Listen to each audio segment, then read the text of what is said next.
नमस्कार, मी डॉक्टर तू. आज मला एका विषयावर बोलायचं आहे की आपला देश मला महासत्ता बनताना बघायचं आहे किंवा आपण महासत्ता झालो आहे असं आपण सर्वजण म्हणतो आहे. पण माझं म्हणणं एवढंच की महासत्ता बनताना आपल्या काही मूलभूत गरजा आहेत सर्वसामान्य लोकांच्या, त्या पूर्ण झालात का हे कधी आपण विचार केला का?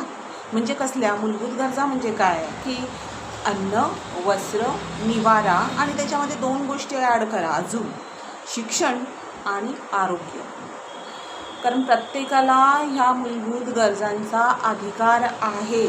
आज कुणीतरी मोठ्या बंगल्यामध्ये राहतो आणि कुणीतरी झोपडपट्टीमध्ये राहतं. तर मला हे नको आहे माझ्या भारतासाठी. माझ्या भारतात सगळ्यांना समान अधिकार हवा आहे. आज माझ्या भारतामध्ये प्रत्येकाचं योगदान आहे. प्रत्येकजण काम करतो, या देशाला मोठं करण्यासाठी पुढे नेतो. मग प्रत्येकजण जर मोठं करत असेल, प्रत्येकजण जर पुढे नेण्यासाठी धडपडत असेल, तर कुणीतरी रस्त्यावर झोपावं, कुणीतरी झोपडीत झोपावं आणि कुणीतरी बंगल्यात झोपावं हे योग्य नाही. तर ह्याची सरकारने नक्कीच दखल घ्यावी, इतकीच माझी नम्र विनंती आहे. जय हिंद.